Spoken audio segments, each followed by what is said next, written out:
კიდევ ერთხელ მოგესალმებით. ვიწყებთ საქართველოს პარლამენტის ჯანმრთელობის დაცვისა და სოციალურ საკითხთა კომიტეტის მორიგს ხდომას. დღის ეს რიგში გვაქვს ორი საკითხი. დღის ეს რიგიდან შენიშვნები დამატებები ყველაფერი გაქვთ. გთხოვთ დავამტკიცოთ. დიდი მადლობა. გადავდივართ პირველი საკითხის განხილვაზე. ეს არის საქართველოს პარლამენტის წევრების არჩილ გოლდულაძის, თორნიკე ჭეიშვილის, რატი ერანთამიშვილის, ალოდა ხუდუშაურის, დავით ფათიკაშვილის, თენგიზ შარმანაშვილის, ალექსანდრე დაბადაძის, გურამ აჭარაშვილის და აკაკი ალადაშვილის მიერ საკანონმდებლო ინიციატივის წესი წარმოადგენს საქართველოს კანონის პროექტი სახელმწიფო კომპენსაციისა და სახელმწიფო აკადემიური სტიპენდიის შესახებ საქართველოს კანონში ცვლილებების შეტანის თაობაზე. მეორე მოსმენით დაჩქარებული წესით გვაქვს განხილვა. მოხსენებელი საქართველოს პარლამენტის წევრი ბატონი აკაკი ალადაშვილი, მოგესალმებით ბატონო აკაკი.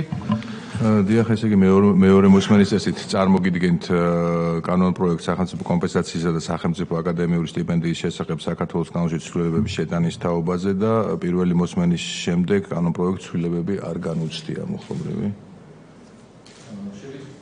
შეკითხვები თუ გაქვს ბატონო? შეკითხვები თუ გაქვთ ჯერჯერობით სანამ გადავართ მუხლობრივზე?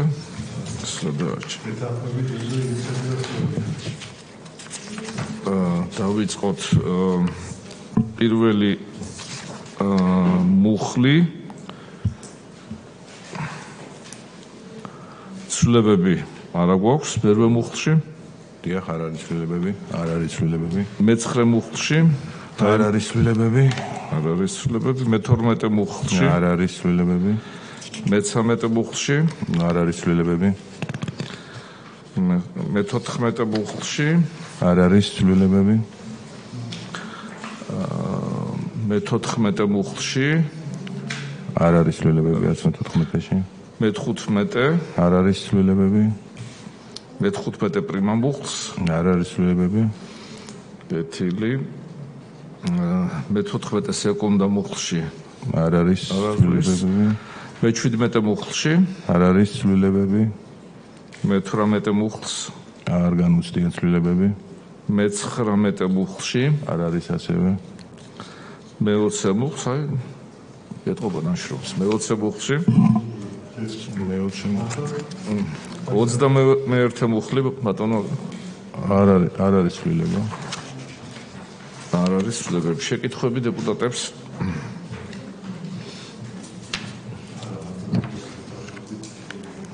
პირველ მოსმენასა და მეორე მოსმენას შორის პრაქტიკულად ცვლილება არ განუცდია არავითარ. არ განუცდია.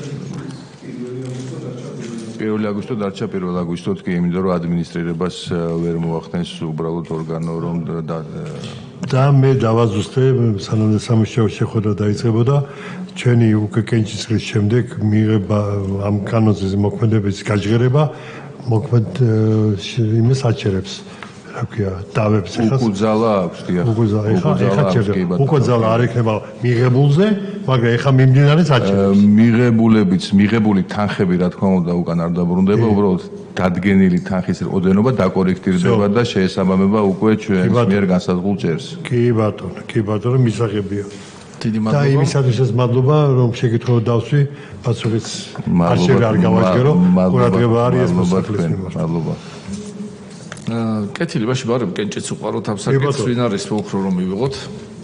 კეთილი, დიდი მადლობა ბატონო აკაკი, მეორე მოსმენით მიღებულია. მადლობა. წარმატებებს გისურვებთ. დიდი მადლობა თქვენ. მადლობა დროებით. გადავდივართ დღის წესრიგის მეორე საკითხზე. ეს არის საქართველოს პარლამენტის წევრების აზალოვანას და ვლადიმერ კახაძის მიერ საკანონმდებლო ინიციატივის წესი წარმოდგენილი საქართველოს კანონის პროექტის საექიმო საქმიანობის შესახებ საქართველოს კანონში ცვლილების შეტანის თაობაზე. მეორე მოსმენით ესეც დაჩქარებული წესითაა. თქვენი მონამორჩილი მოგახსენებთ, იცით რომ ეს საკანონმდებლო ინიციატივა ჯერ დაინიცირებული იყო ჯერ კიდევ მე-10 მოწვევაში. შემდგომ სამუშაო ჯგუფთან ერთად ჩვენ და თქვენი ჩართულობა იყო აქ მაქსიმალური. ეს მოხდა პრაქტიკულად მე-10 მოწვევის დათხოვნის წინა დღეებში პრაქტიკულად დავაინიცირეთ ეს კანონი. სამუშაო ჯგუფთან, ჯანდაცვის სამინისტროსთან ერთად და ჩვენს აპარატთან ერთად, სადაც მინდა თითოეულ ჩვენი კომიტეტის აპარატის წევრებს, ჯანდაცვის სამინისტროდან დაწყებული ბატონი მიხეილ სარჯველაძედან პირადად იყო ჩართული თითოეული მისი მოადგილე და ასევე მრავალი დეპარტამენტი, მათ უთხრათ მადლობა. მოახდინეთ შესწავლა, თუ რა მდგომარეობა გვაქვს და გამოვავლინეთ, რომ დაახლოებით 2013 300-მდე უმცროსი ექიმი დღეს შრომობს საქართველოში. აქედან არის ექიმები, რომელიც ამ პარალელურად რეზიდენტურაშიც კი სწავლობენ, აბარებენ მოდულებს და მათ დამატების შემოსავლების გამო მუშაობენ უმცროს ექიმად. მაგრამ არის ამ უმცროს ექიმებს შორის, რომელსაც 5-10 წლიანი სტაჟი აქვს, არის ვიღაცებისა 17 წელია უმცროს ექიმად მუშაობს, ვერ ხვდებიან რეზიდენტურის სწავლებაში ამა თუ იმ მიზეზთა გამო, პირველი რა თქმა უნდა მიზეზი არის ის, რომ შეზღუდულია რაოდენობები. ჩვენ სახელმწიფოში გაგვაჩნია როგორც სახელმწიფო ასევე კერძო რეზიდენტურა და ზოგი მიმართულებები გვაქვს, სადაც უფასოა რეზიდენტურაში სწავლა, მაგრამ ძირითადად მაინც ფასიანია რეზიდენტურა, სადაც სწავლება საშუალოდ 380 ლარს შეადგენს და ხანგრძლივობა იცით იწყება 3 წლით და სრულდება 6 წლით, საშუალოდ მაინც 4 წლიანი ხანგრძლივობა რეზიდენტურის სწავლებაში და ამიტომ გვიბიძგა და იცით, რომ COVID პანდემიის დროს უმცროს ექიმები ძალიან აქტიურად იყვნენ ჩართულები თითოეული პაციენტის სიცოცხლის გადასარჩენად, მაგრამ არ ეცალათ იმისათვის, რათა ჩააბარებიათ რეზიდენტურაში, ან თუ ჩააბარებდნენ, არ იყო საკმარისი ქულა, რათა იმ შეზღუდული რაოდენობის ადგილები დაეკაებიათ. ამიტომ დღეს სტატისტიკა გვაქვს ასეთი, რომ ჯანდაცვის სამინისტროს სააგენტოში ფიქსირებული არის დაახლოებით 38000 ექიმი, ვისაც აქვს დიპლომი და სერტიფიკატი და ამ 38000 ექიმს გააჩნია დაახლოებით 47000 სერტიფიკატი. ანუ არის ექიმები, ვისაც 2-3 სერტიფიკატი აქვს. მეც მყავს ასეთი მეგობრები, რომელსაც ნამდვილად გააჩნია თერაპია, ნევროლოგია და ასე შემდეგ, რომელიც ახლო სპეციალობებს გააჩნია, იგივე კარდიოლოგია, კარდიოინტერვენცია და ასე შემდეგ და მეთანხმება ალბათ ჩემი კოლეგებიც. ამავე დროს შემოსავლების სამსახურებიდან გვაქვს ინფორმაცია, რომ დაახლოებით 23000 ექიმი იხდის საშემოსავლო გადასახადს და ფიქსირებული და ამ 23000 ექიმს გააჩნია 31000 სერტიფიკატი. ანუ ბევრი ექიმი არის, რომელსაც 2-3 სერტიფიკატი აქვს დღესდღეობით და ძალიან კარგია, ჩვენ მივესალმებით მაგას. საერთო ჯამში დაახლოებით 51 სპეციალობა გვაქვს ჩვენ ჯანდაცვაში და გაგვაჩნია დეფიციტური მიმართულებები. ამიტომ მოდით ამ კანონით გავაჟღერებ, რომ ჩვენ გვინდა ცვლილებები შევიტანოთ და გეტყვით, რომ მიასე მუხლში გავაჟღეროთ დეფიციტური საექიმო სპეციალობები. მუხლი მიასე ჩამოვაყალიბოთ შემდეგნაირად. დეფიციტურ საექიმო სპეციალობებში უმცროსი ექიმის მიერ 2026 წლის 1 ოქტომბრამდე და ვადაც გადაიწევს იმ ჩვენ შარშანდელ ვადასთან შედარებით დამოუკიდებელი საექიმო საქმიანობის უფლების მიღება სახელმწიფო სასერტიფიკაციო გამოცდის ჩაბარების შემდეგ. ამიტომ საექიმო საქმიანობის კანონში ზუსტად მიასე მუხლში სიმბოლურია მიასე მუხლი შევიტანოთ ცვლილება. ნამდვილად ქვეყანაში არის დეფიციტური პროფესიები, რომელსაც განსაზღვრავს ჯანდაცვის მინისტრი თავის ბრძანებით და თავის აქტით.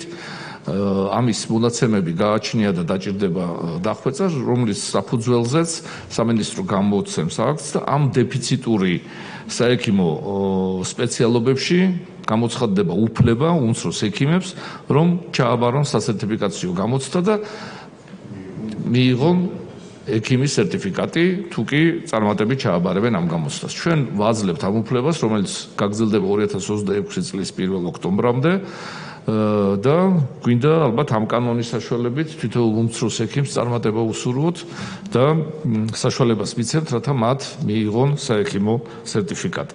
ეს არის ძირითადი, რაც პირველ მოსვენასთან ცვლილება იქნება ასახული ამ კანონში. თქვენი მოსაზრებები იქნება ძალიან მნიშვნელოვანი.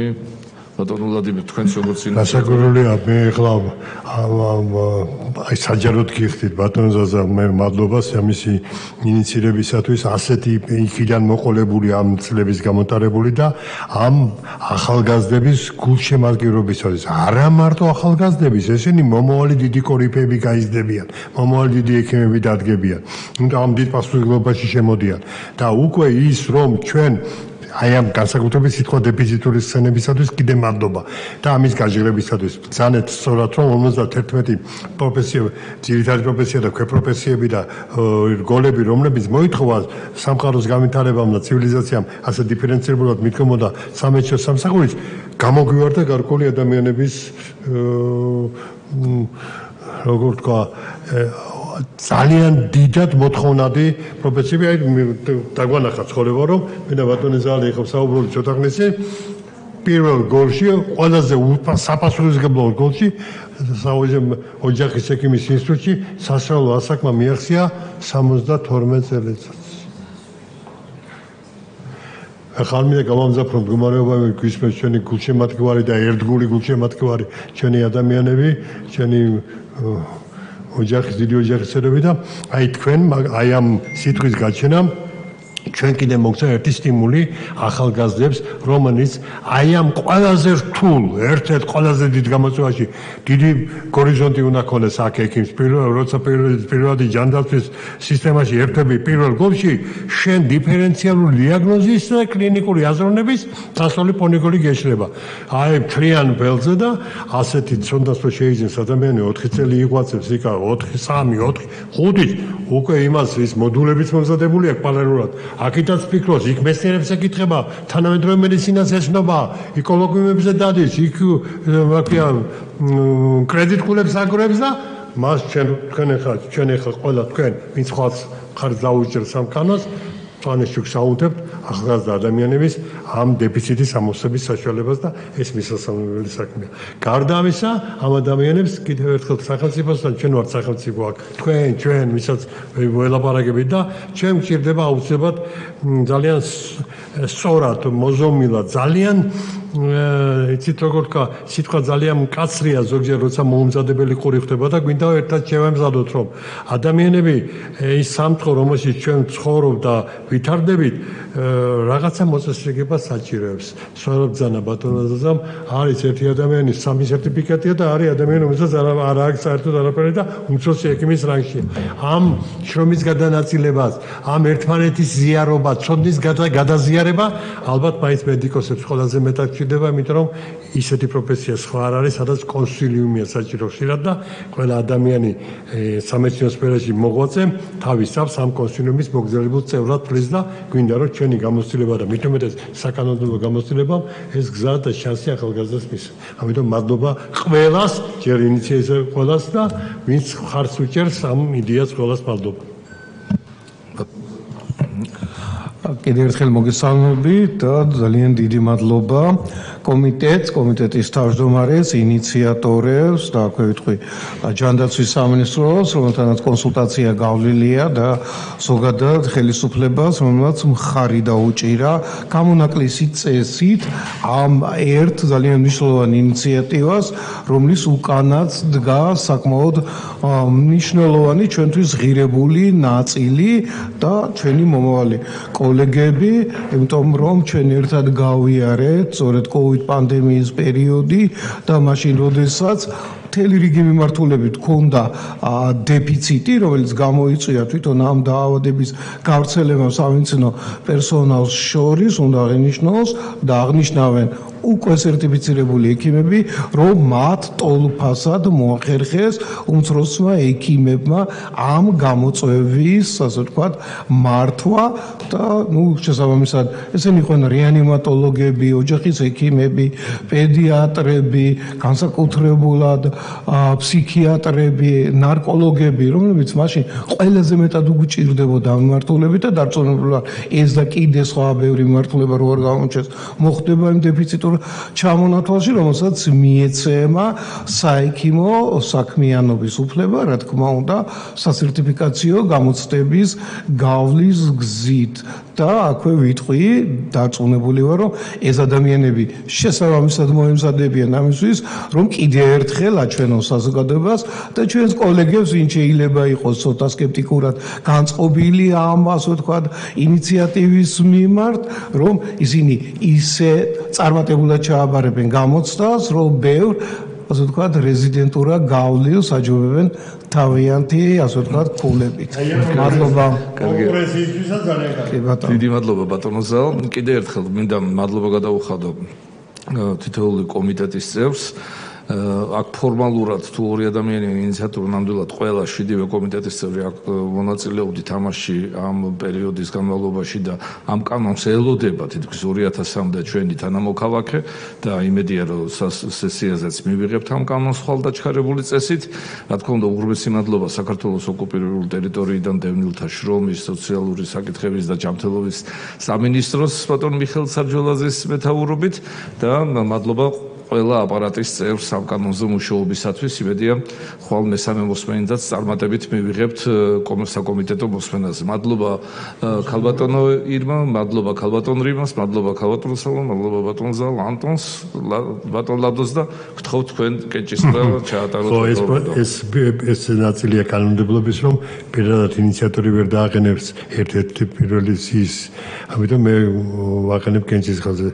ვინ არის მომხრე საქართველოს პარლამენტის წევრების ბატონი ზალდომინარის ვლადიმერ კახაძისა და კომიტეტის სახელით საქმე ინიციატივის წესი წარმოადგენილი საქართველოს კანონის პროექტის სამეცნიერო საქმიანობის შესახებ საქართველოს კანონში ცვლილების შეტანის თაობაზე ვინ არის მხარი და მომხრე მხარი დაუჭიროს.